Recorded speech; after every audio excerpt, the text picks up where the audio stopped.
Radiant Black, issue number 22 from Image Comics. So this is a very character heavy issue. There's no actual Radiant Black stuff. I mean, I guess there's a very, very, very tiny small moment where he dons the suit and actually does a superhero thing.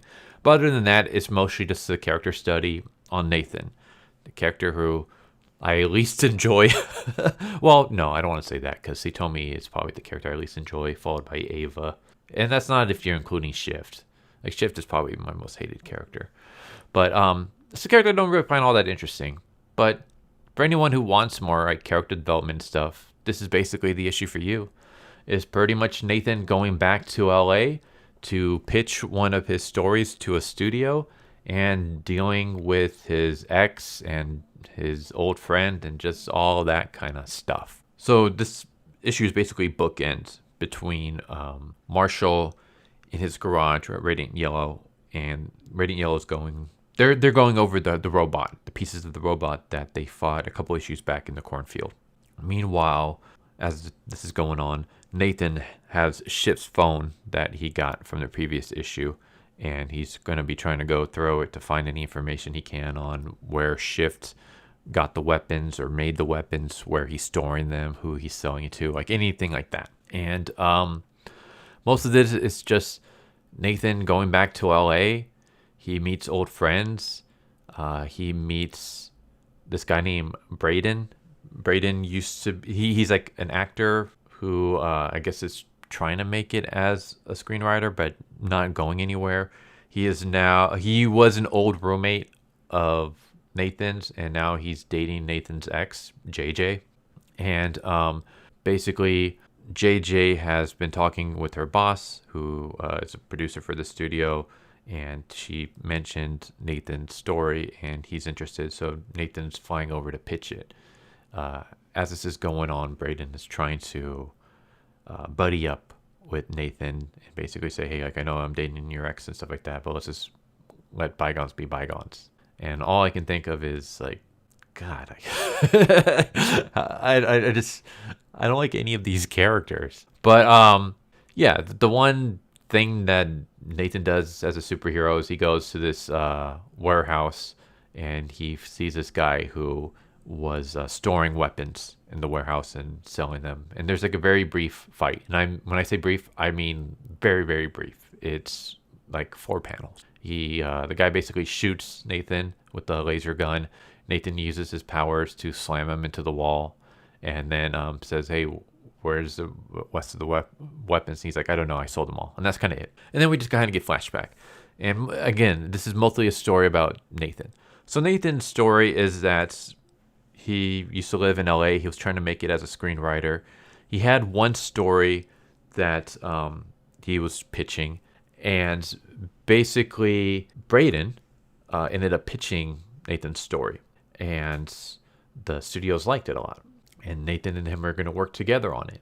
But then he decided, you know what, if we try to pitch it together, then they're going to think that we're some kind of writing team, and that's not what we really are.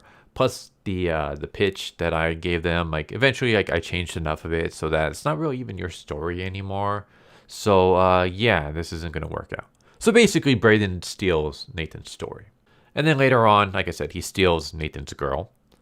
And he's trying to pitch the story again. He wants to use... The story is basically he wants Nathan's story that the studio is interested in. He wants Nathan to sell the option of the script to the studio. And then Braden is not only going to act in it, but he's going to get involved with the writing. And they'll probably change enough for it so that he will get the screenwriting credit. So anyone who doesn't know, I'm an actual screenwriter, so I've been in this plenty of times. If you option a script, usually the options for about a year, could be up to 3 years, but about 1 to 3 years is usually like the average. And that means that the person that you option the script to, they own the rights to that script. They can do whatever they want to that script. And if they don't make a movie within that timeline, within however many years it is, let's just go with 3. So if they don't make a movie within 3 years, the rights go back to you. But once they have that option, they can go to any other writer and they can be like, hey, we got the script. It can use some work. We want you to work on it. And depending on how many changes get done, you might not end up getting the screenwriting credit, even though it's based off of your script. You might just get like a story by credit. So anytime you watch a movie and you see story by, that's probably most likely what happened is someone came up with the original story in the script, and then it got changed so much that the new screenwriter is getting the screenwriter credit. Meanwhile, the original screenwriter is just going to get like a story by credit. That's if they're generous. Sometimes they might just screw you over on the credit altogether. So that's what they're trying to basically do here with Nathan. Braden is like, he even tries to just straight up buy the script off of Nathan from the get-go. So this is pretty much Nathan, like, he got screwed over by Braden before, and this is him trying to now stick up for himself. I don't care about the Nathan character. I will say that some of this was interesting. I don't care about the whole romance situation. I do like some of the screenwriting stuff just because, like, that's my business. Like, I'm a professional screenwriter, so I understand what Nathan's going here with this. I do find it funny how, like, at one point Nathan talks about how he wants to get into the screenwriting business just for the health insurance, and I'm like, nah. I mean, unless you're like writing like studio stuff, WGA, you're getting that kind of insurance. Because, like, yeah, for anyone, like, if you're mostly just going to be like, I mean, trying to get like huge studios like blockbuster stuff is impossible almost. I mean, it's not impossible, but it's super, super hard.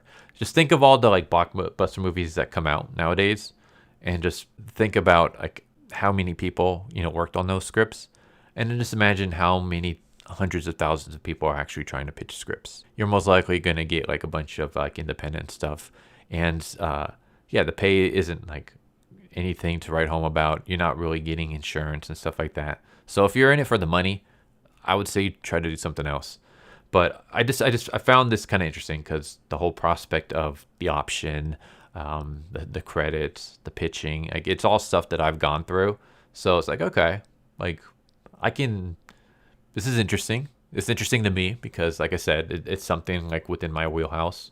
But I don't care enough. I did also find that like, there's like a funny part here where as he's pitching the story, the studio guy basically says that because like Nathan wants to be the one to write it because it's his story, and they're like, oh, we were thinking about pitching it to having like Braden be the writer, and he's like, oh, well, then that's not gonna work for me. And he's mentions like, I know you want to like be the one to do this, but like, you're just kind of a streamer, and I don't think you have what it takes, kind of, in a sense. Like, basically they want to attach a no name to the project, and I'm like, okay, that makes sense. Also, the whole battling out between like, there's an argument that he has with Braden where he mentions you got to navigate all these meetings. You have to give producers and executives and agents and studios what they don't even know they want. And I'm like, yeah, pretty much. And especially nowadays, I know this is kind of going off topic, but just for anyone who's kind of like interested in this kind of stuff. Nowadays, Hollywood is very, very, very reluctant on trying new things.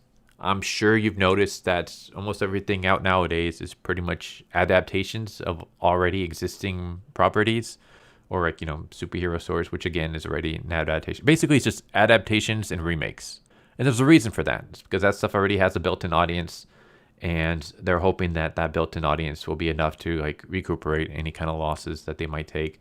Studios aren't willing to take chances anymore. You pretty much got to go to like independent stuff if you want to see some like really unique stuff out there. And as someone who's dealt with producers in studios, there are so many times where I've pitched ideas. Like, they want me to write a script for them, and I'm working on this script, and then I'm pitching them this idea for the script. I'm like, what if we do this? This is like completely unique. It's mind-blowing in my opinion. Like, it's a cool twist, and I can easily set this thing up in the beginning. Like, I've already planted seeds for this twist. And they're like, you know what? Nah, we want to do this instead. And I'm like, but that's been done so many times. It's kind of cliche at this point. It's very formulaic. They're like, yeah, but it works. It's been done before.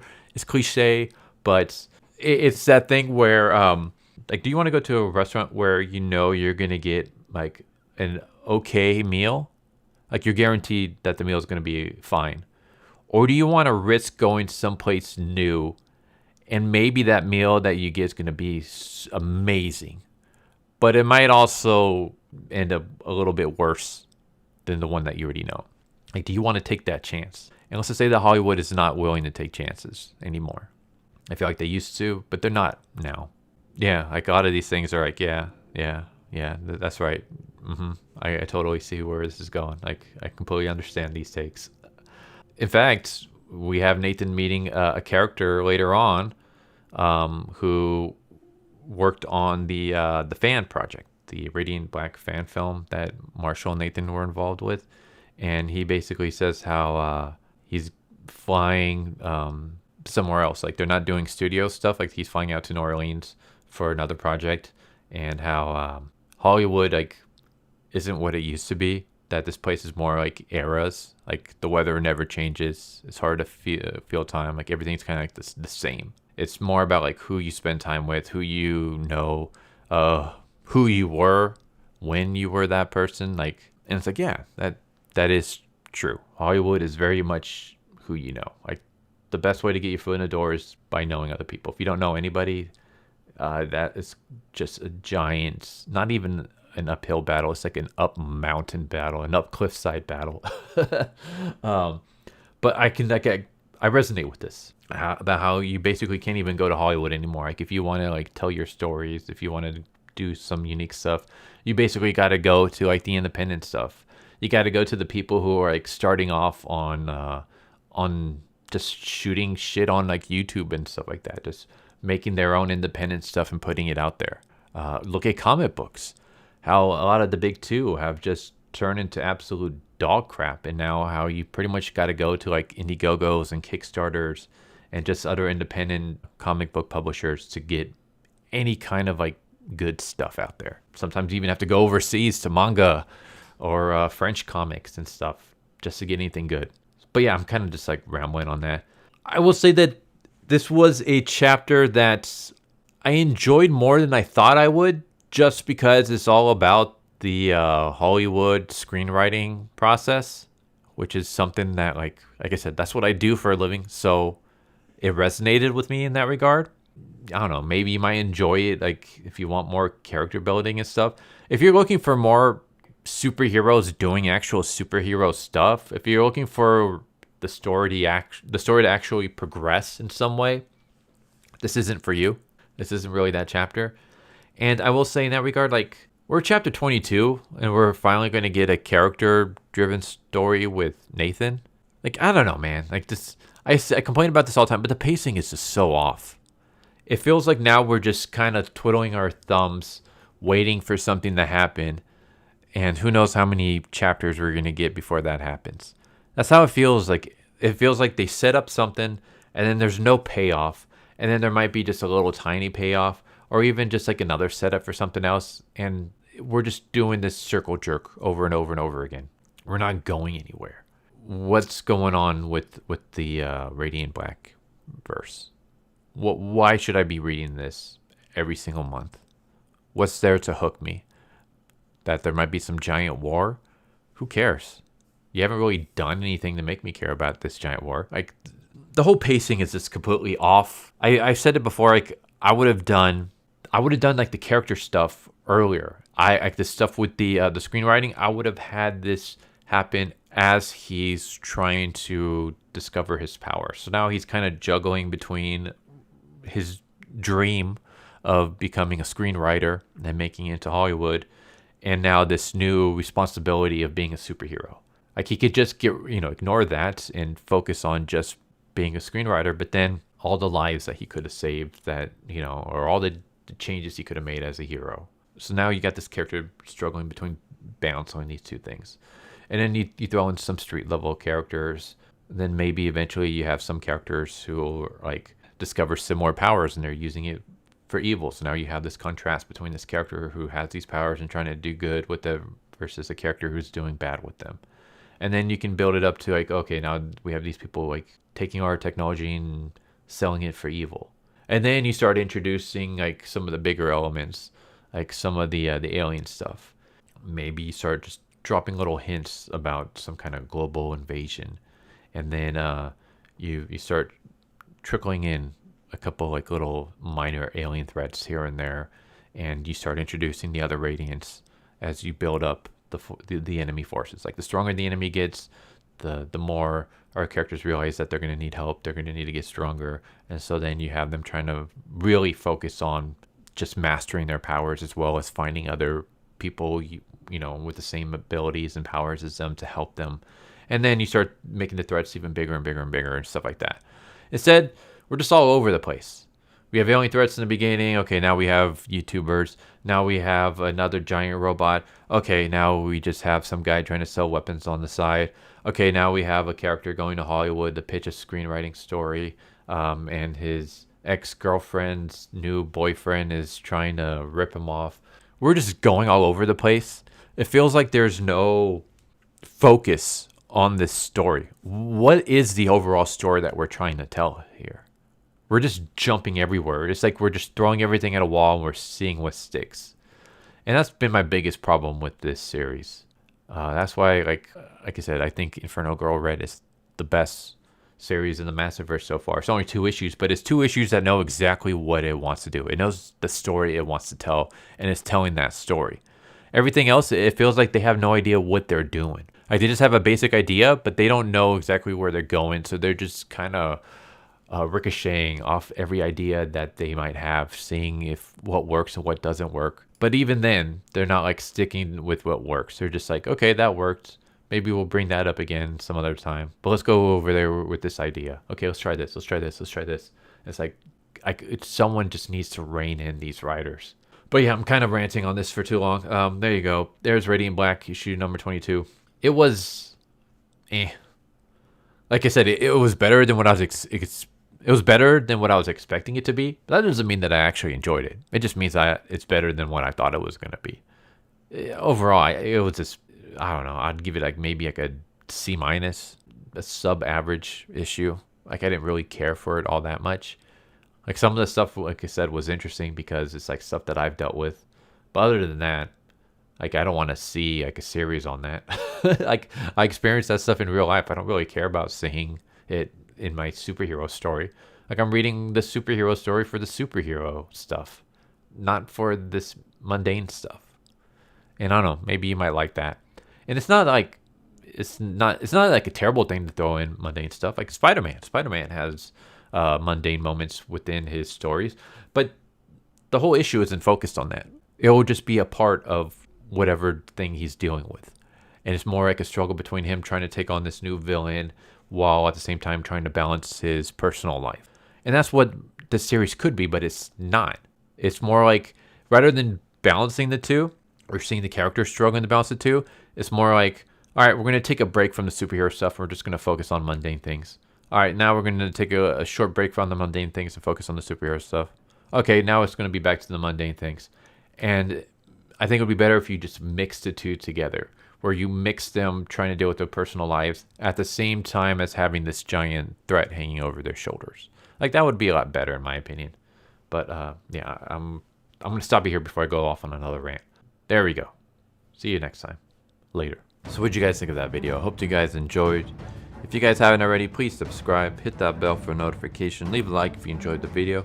And if you didn't enjoy the video, thank you for watching it this far, and I hope the next video is more to your liking. Feel free to check out the playlist that you guys see, and I hope to see you guys next time.